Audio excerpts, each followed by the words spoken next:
చేసిన వ్యాఖ్యలపై స్పందించారు తెలంగాణ జాగృతి అధ్యక్షురాలు కల్వకుంట్ల కవిత.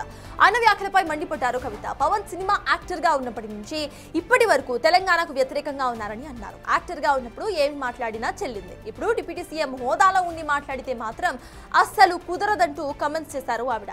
ఆనాడు పార్లమెంట్ లో కూడా ఏపీకి ప్రత్యేక హోదా కావాలంటూ తాను మాట్లాడానని చెప్పుకొచ్చారు కవిత. తెలంగాణ ప్రజలు ఎప్పుడూ దిష్టి పెట్టలేదని అన్నారు. కోనసీమ మాదిరి తెలంగాణ ఉండాలనుకున్నామంటూ చెప్పారు.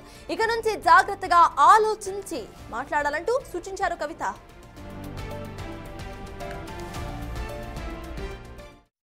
మన ప్రాణత్యాగం మనం చేసుకుంటే సినిమా యాక్టర్ అయిన పవన్ కళ్యాణ్ ఆనాటి నుంచి ఈనాటి వరకు మనకు వ్యతిరేకమే.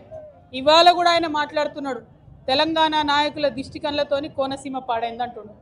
మనం ఎన్నడూ దిష్టి పెట్టలే. కోనసీమ బాగుంది, కోనసీమ ఎట్లుందో అట్లా తెలంగాణ కావాలనుకున్నాం తప్పితే ఏనాడు కూడా తెలంగాణ బిడ్డలకు మనస్సు చిన్నగా ఉండదు, పెద్దగా ఉంటుంది, పెద్దగా ఆలోచిస్తాం. మేము ఇప్పుడు కూడా చెప్తా ఉన్నాం, పవన్ కళ్యాణ్ గారు మా రాష్ట్రం ఏర్పడి 12 సంవత్సరాలైంది. ఈ 12 సంవత్సరాల్లో మేము ఎప్పుడు కూడా ఒకటే మాట అన్నాం, జై తెలంగాణ జై ఆంధ్ర అన్నాం.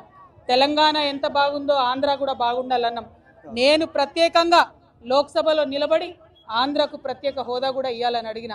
మేము తెలంగాణ వాళ్ళం ఎప్పుడు కూడా పక్కోంది గుంజుకోవాలని చూడం, పక్కోడు బాగుంటే మా కళ్ళు మండయి.